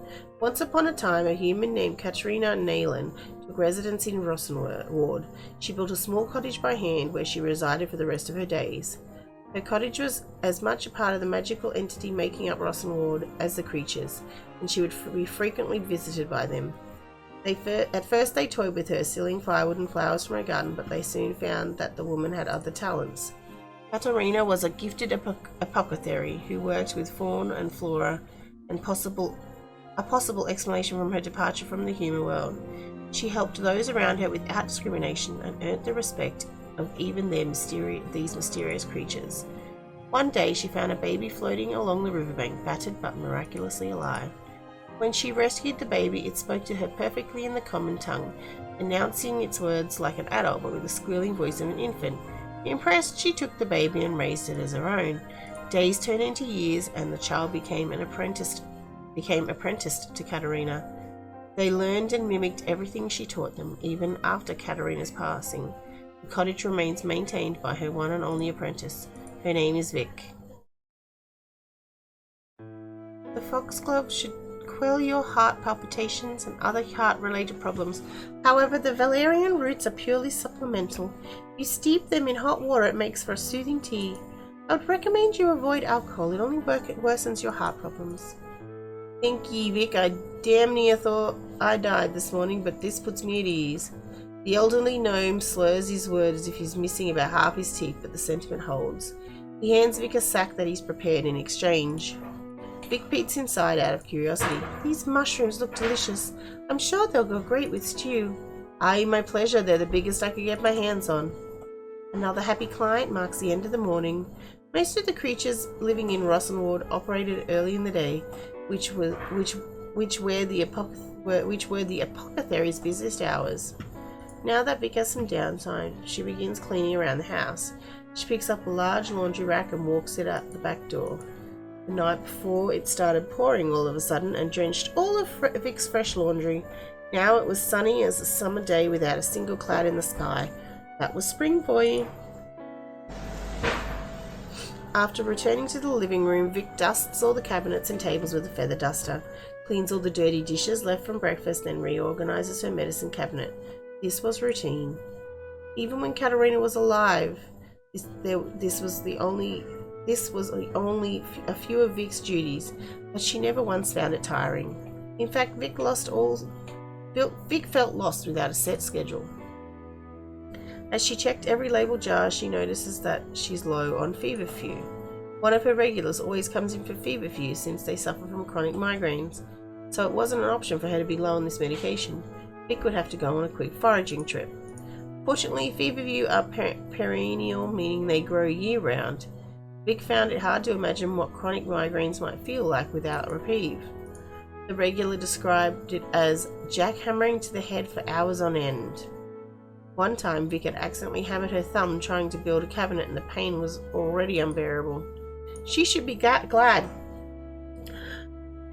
Growing up, she was always reminded of her good health, and only treatment she would see was for small injuries and bruises. Oh man. Feverfew grows just east of the cottage. The trees are scattered more sparsely so the meadows see more sun. Wildflowers grow in every nook and cranny, but Vic realizes she's not alone. A familiar mushroom-topped goblin is bent over a small patch that's been picked clean. 𝗘𝗏𝗄𝗧! Hey, what's up, Vic? What are you doing here? I noticed that you were low on feverfew, so I thought I'd come to pick some for you. Picked was putting it lightly. It looked like 𝗘𝗏𝗄𝗧 unearthed the entire ground, exposing the naked dirt. How does she do that with her bare hands? 𝗘𝗏𝗄𝗧 looks at herself as though she transformed into a plant holder. Her coat was filled to the brim with flowers, and all the stems and leaves are poking out. That's very thoughtful of you for me. 𝗘𝗏𝗄𝗧, I think these are chamomiles. What do you mean? Chamomiles look similar to feverfew. If you look at the stem, they're too thin. It's all bent and bruised. Usually feverfew is tougher than this. Shit. Can we put these back, right? That's not how plants work. It's okay, I won't let them go to waste. With this much chamomile, I should be stocked for months. Then let me help you prepare it. Don't even think about trying to do all the work. I know how you are. I remember when 𝗘𝗨𝗧𝗧𝗓 taught us to tell them apart, she'd always say, it's firm and tough, it's feverfew. But cut short and cute, it's chamomile. Yeah, and then she let us eat some of the chamomile when we found it. I always saw her having it with salad, but it doesn't taste very good. It's much better as tea. Wish I paid more attention. Back then I was just in it for free food and never thought she would pass so suddenly. Me too, I really miss her. I miss her too. I'm glad that you're always helping me out, 𝗘𝗏𝗄𝗧𝗓. It's less lonely this way. Yeah, then I guess I'll keep at it. The two searched different parts of the meadow. 𝗘𝗏𝗄𝗧𝗓 insisted that she needed to be able to find the feverfew without Vic's help, so she left it to her own devices. Didn't take long for Vic to find the real feverfew growing in a hedge with little white flowers in bundles, but as she bent to grab the plant space, she hears a hiss. A snake! Why is there a snake here? Shoo, go away! Vic steps back, but the snake slithers closer to them. She grabs for a nearby stick and attempts to wrench the snake away from the flowers, but is trying to drink soup with a fork. The snake keeps getting closer, and with each failed attempt, and out of desperation, Vic knocks the snake into the air with her stick. Vic, I think I found some! The snake is headed straight for 𝗘𝗏𝗄𝗧𝗓. Watch out! Without flinching, 𝗘𝗏𝗄𝗧𝗓 grabs the writhing noodle mid-air. It hisses and nips at 𝗘𝗏𝗄𝗧𝗓, but she hisses back until the snake falls silent. She tosses the creature aside. I don't think it'll be bothering us anymore. Thank goodness you're here. Looks like it was guarding that patch over there. If you come across any other pests, just point me in their direction. I guess we work better as a team. You're like a personal bodyguard. 𝗘𝗏𝗄𝗧𝗓 flips out her knife and does a cool knife trick. She puts on an extra tough, menacing face. If anyone even looks in your direction, I'll cripple them. Is that how it goes? Haha, that's perfect. Vic offers 𝗘𝗏𝗄𝗧𝗓 her blanket and they put together their combined findings. Maybe while we're out we can teach you how to kill snakes and rats. I think I'm going to pass on that. Sure, it's not as hard as it looks. Most pests are weaklings. Killing makes me uncomfortable. Also, I don't have claws, so it'd probably be harder for me. That's true, teaching you how to wield a dagger might be easier if you're already pretty good at cutting stuff up. You mean cooking? Yeah, when you're cutting up cucumbers really fast, it looks like you're going to cut your hand, but you don't. That's how you want to use a knife in a fight. Vic thought about it for a moment. She supposes she could benefit from some self-defense. After all, it'd be bad to just be relying on 𝗘𝗏𝗏. I might take you up on that. The two of them bent over collecting more feverfew. Once they finished plucking the patch, they straightened and stretched under the cool morning light. This should be enough. It's an awfully nice day out today. We should take a walk. It's bad to keep yourself holed up in the house all day. What if a client comes by while I'm out? They can come back later. You should think about yourself first sometimes. There's a path that's been worn into the ground from the meadow into the forest. It's likely that 𝗘𝗏𝗧𝗏 herself has developed it over years of walking the same routes over and over again in Westward. After all, only humans would leave such an obvious mark of civilization. Hey, these look good, don't they? We could get some more for the festival coming up. 𝗘𝗏𝗏 points to a sprawling walnut tree among the plethora of elms and ash, and Vic nods her head. The residents of Rossomwood loved to find any reason to celebrate, drink and be merry, and the spring festival was no different. It's sort of potluck that everyone partook in for mutual benefit. 𝗘𝗏𝗏 scales the enormous tree before her and picks the nuts off the tree one by one. She drops them as Vic swerves her body to try and catch the falling nuts into her basket. When the basket is filled evenly with both feverfew and nuts, 𝗘𝗏𝗏 leaps back down on landing all fours. They take a circular route around the forest back to Vic's cottage, and on their way back, the two come across an open clearing marked by golden rays of light. There's a distant flute playing, which is the signature instrument of the 𝗘𝗏𝗧𝗏. As they approach, they can see the silhouette of several creatures. One satyr is playing a pan flute while the other is dancing. Wild animals slowly join the procession, with the deer curiously inching closer to the satyr playing the flute. Squirrels descend from their trees and frogs croak in tune with the flute playing. The dancing satyr recognizes Vic and smiles. Vic gets closer and chooses to... Ooh. Feed the animals. Is it just me or are the squirrels eyeing my basket? Animals only really want one thing, huh? Vic bends down and sprinkles some nuts on the ground. She watches the squirrels strategically break open the walnut and nibble the insides. Some feet away, she noticed other squirrels lounging around with their stomachs flat on the forest floor. Two presumably younger squirrels chase each other, and one hides behind Vic's feet. I'm no different than a tree to these guys. Vic is about to feel crushed walnut to the deer when it's suddenly taken from her hand. The dancing satyr chuckles as he stuffs the walnut in his face. He suddenly leans in close enough for Vic to see his slit purple in his dark brown eyes. Hello, Vic. Ooh, crap. Vic swiftly inserts a whole walnut between the satyr's teeth as he gives a muffled yelp. Consider personal space first. Satyr removes the walnut from his mouth and breaks it normally with a smile. You're a feisty one. Here I'm further away. I bet you I can catch any walnut you throw at me without my hands. Vic smirks and tosses a walnut in his direction. Impressively, the satyr bends forward and balances on the bridge of his nose before letting it fall into his hands. Too easy! Come on, I've trained for this my whole life. Vic furrows her brow and throws the next walnut in a high arc so hard to tell where it will land. The satyr eyes the walnut carefully, moving side to side to match the constant changing trajectory, like a dog catching a frisbee as he catches the walnut between his teeth. Ta-da! Even the satyr playing on the pan flute pauses for a moment to commend his friend. Vic offers a polite applause. 𝗘𝗏𝗏 stands far away from the commotion, hidden by a brush. Goblins are the natural enemy of prey, so she probably stepped back to let Vic have her fun. It'd be better not to leave 𝗘𝗏𝗏 waiting. I hope you weren't bored out here. I wasn't bored. I managed to catch some fat ones.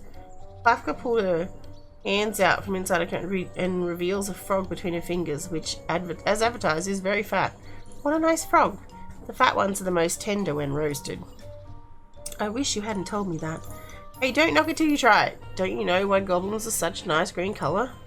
Thought it was to adapt to the forest environment, not because of how many frogs you ate. Not to mention, frogs are red on the inside. They aren't like carrots, where if you eat enough, you actually turn a bit orange. You can turn orange if you eat enough carrots?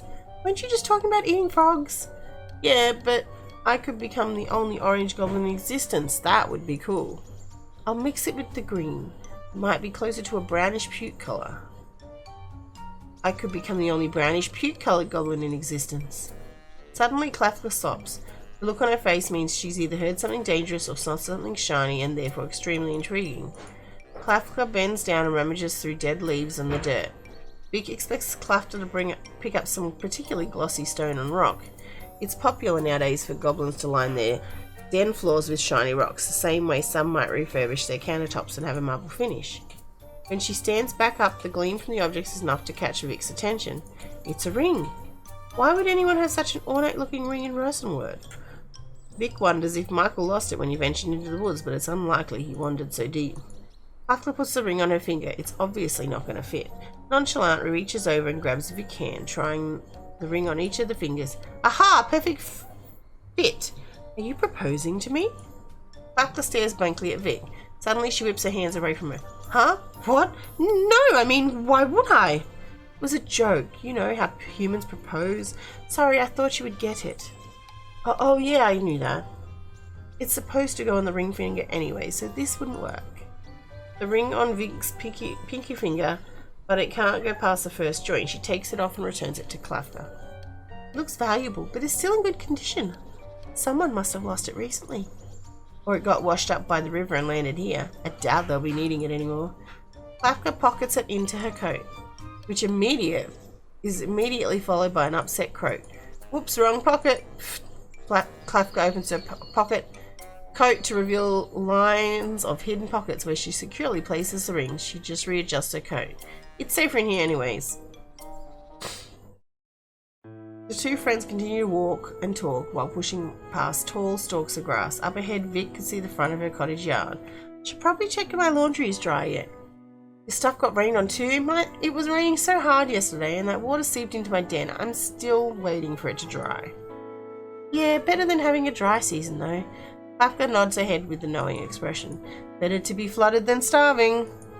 By the way, I'm sorry for getting the wrong plant earlier. I probably wasted your time. What do you mean? I had lots of fun today. I thought I was just going to pick up some feverfew and then do some chores, but I'm glad I got to walk with you instead. Really? Vic gestures to her basket filled to the brim with the day's bounty. Who's going to help me prepare all the caramel anyway? You're right, I almost forgot I promised I'd help you cut them up. Vic opens the door to let 𝗘𝗏𝗏 in and they spend the rest of the day preparing more chamomile than a person would ever humanly need. If you want diverse medicine, elderberry extract is good for fevers, colds and headache. It's great for families since it's an all-in-one medication. Children might not like the taste though. Vic holds up a jar the size of sunflower seed between her pointer and finger and thumb. A pixie with purple hair and shimmering pink wings fluttered close to the jar, inspecting it with her small fingers. This jar should be able to last you half a year. How did you know this was what I was looking for? The little ones have been giving me sleepless nights, you know. The last thing I need to worry about is something I missed it because I pressed a button. If that ever happens, let me know straight away. I can prescribe more specific medication if you need. Oh, I know you can. You've never failed me before. You're such a bright kid. The pixie flies over and pinches Vic's cheeks. It feels like Vic just got adopted again. I've left some seeds on the counter for you. Maybe you can add it to that beautiful garden of yours. Thank you. I'm sure they'll make a great addition. She only dropped by the cottage a few times, but the pixie is always so nice. Vic can already remember the flutter of her wings before she comes in and the sound she has as she usually a flower that she'd never seen before. Vic opens the door for the pixie mother and she makes her way out. Do you mind if I bring the kids next time? I'm sure they would love to play in your garden, maybe even drink some nectar. I would love to meet them sometime. I hope to see you and your kids soon. Well, hopefully not too soon, seeing as this is apothecary and all. Thanks for your help, Vic. Vic bristles at her own awkward statement and she simply smiles and waves. That was real slick, Goldenrod. Vic could recognize the only clothed satyr in the Rosenwood anyway. Can you let me die on the inside in peace? Well, I was going to, but I actually dropped by to return these books. True to the satyr's word, he was carrying 3 books under his arms. Last week, Vic lent Rufus the Primrose Trials, which was about a human who's cursed to appear like a monster. In order to lift the curse, he needs to find another person to fall in love with him. Vic found the story to be rather contrived. It was so very hard to fall in love with someone who looks different from you. Did you want to get new ones? Only if you're fine with it. Man, this series was a train wreck, huh? Tell me about it. At first, Rufus had just been a talkative neighbour and a frequent visitor to Vic's cottage, but after a few conversations she realised Rufus was one of the only creatures in Rossenwald who could read and write in the common tongue. Since then, he's been upgraded to book buddy. Vic joins Rufus by the coffee table and the two sets of tea steeped with chamomile. On the table is a bowl of checkerboard biscuits prepared for guests. Chamomile, my favourite. Rufus suddenly fakes a shocked gasp. You didn't by chance know this and prepared this just for me, did you, Amber Eyes? I'm so flattered. Who knew you could be this nice? Yeah, totally. You can have all the chamomile you want. Help yourself. Really, you can't find hospitality this nice at the nearest tavern. Rufus dips a biscuit into his tea and eats the dark squares before the light ones. So you've got any good recommendations? I never pegged you for the type to get, like, cheesy romance, but I don't suppose you've got other genres? That's definitely not me. It was just a series I had lying around the house.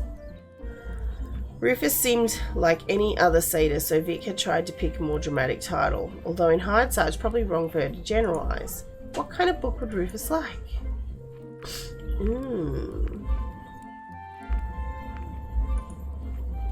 think you like this one.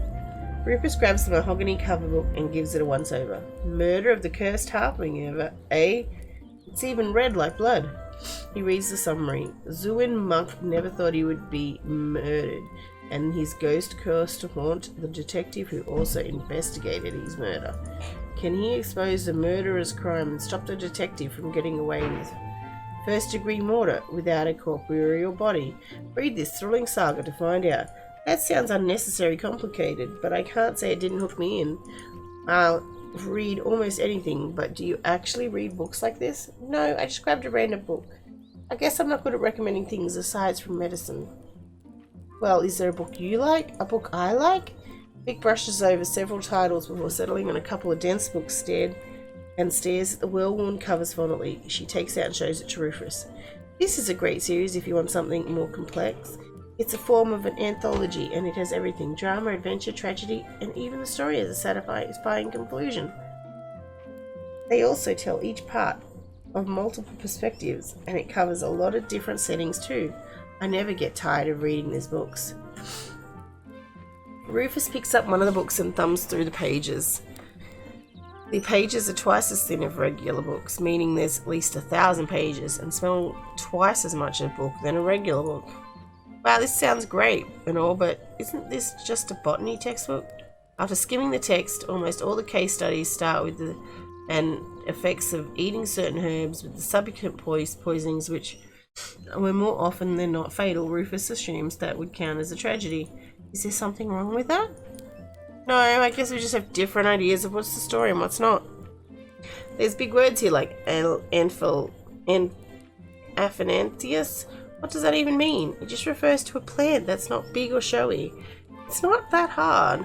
When I was younger, my godmother used to read this to me every night before I went to sleep. What the? How young are we talking here? I think I was probably 6. Man, you're making the rest of us look bad. When I was 6, I couldn't tell the difference between goats and actual satyrs. My mum had to convince me to stop talking to goats all the time. But goats can't respond. How did that even happen? They're better listeners than other satyrs. The two sip their tea quietly. It seems to be difference in upbringing. Changelings are born with the knowledge of fairies that make them, so even as a baby, I knew how to walk and talk. My godmother told me that a fairy had replaced me with a human baby. When the human's parents found out, they tried to drown me in the river. It must have been scary for the human parents. I wonder if they ever got their original child back. Scary for them? What about you? Well, I can see why it happened, so it doesn't bother me. If they hadn't thrown me in the river, I would never have met my godmother. That's messed up, you know that? Looking back, it was pretty messed up. Vic didn't remember much of the event, but after saying it aloud, the truth was spread very plainly. Her original parents had attempted to murder her. Or were the fairies her original parents? There was a feeling of being submerged in water for a long time before Katerina had come by and rescued her. For a while, Vic remembered being afraid to speak to her, but when she did, Katarina only smiled. A changeling, this whole time I thought you were human, Nugget Eyes. Nugget Eyes? Actually, it explains a lot. Rufus stares at Vic intensely, as if he's trying to solve a puzzle. Say, I don't mean to sound insensitive, but if you were a changeling, then whose face are you wearing? The question is enough to make Vic stop mid-confusion. Mine? But what's it based on? This is the face I was born with. How can you be so sure? What if it changed between the fairies passing you into your human parents or when your ma picked you up? I don't know. I just know it's mine. I haven't really changed it. I might decide to have it longer or shorter hair some days, but I like the way I look. Some confidence you got there. Shape-shifting is really dangerous. My regulars need to recognize me. I also need to recognize myself. I try to avoid major changes.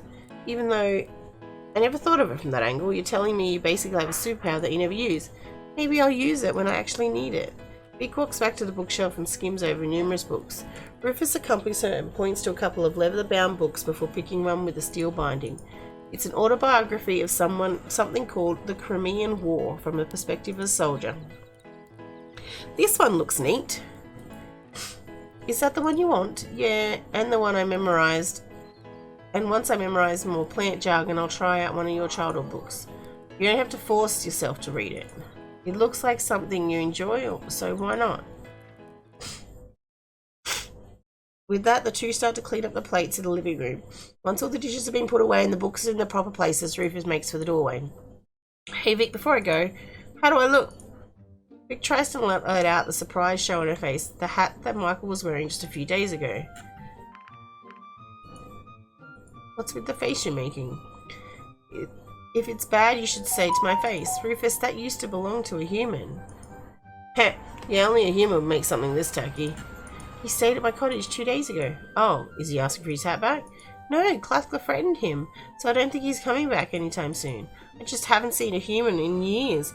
I wonder why they stopped coming to Rossomwood. It didn't seem that long ago that I seen one fishing by the river or picking flowers. Yeah, I wonder why. It's probably for the better. I know a couple of satyrs in my tribe who go overboard with pranks.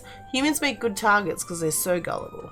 Wait, is that why they keep trying to convince me fairy butter is actual butter and that goblins' holes are Mother Nature's bathrooms? Does your tribe know I'm not human? Silence is deafening. Rufus is trying extremely hard to keep a straight face. I'll be sure to give them a stern talking to. Alright, get out of here, you hooligan. I'm going. Vic pushes the satyr out of the doorway and he leaps away with a big grin plastered across his face. Vic briefly dusts off her hands. She needs to make preparations for a guest in an hour and has no time to waste. This is long. Okay. I might just leave it there. I'm really enjoying it. It's very long and it seems very in-depth.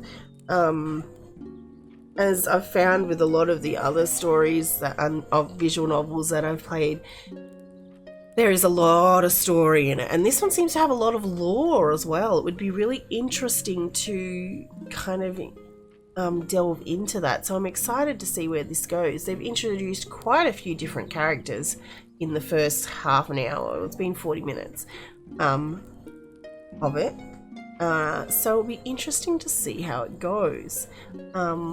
Like the premise of the game said that it was like a romantic novel type thing. So, and it's got over 15,000 words. So yeah, that was a Cottage story. I've popped the links down below. Make sure you guys check them out, and thank you for watching. So which indie caught your eye this week? I think the biggest thing that I've learned this week is that there's a whole new level of storytelling in visual novel games that I just was not aware of. I'm really excited to check out more of these story styles, and also maybe possibly find some different genres that I don't normally go for that have this great storytelling technique. If you've enjoyed the video, remember to give it a like so the algorithm knows, and make sure you give us a subscribe for more content that's similar. Have a lovely week, and I'll see you guys next week for the next Indie Spotlight. Bye!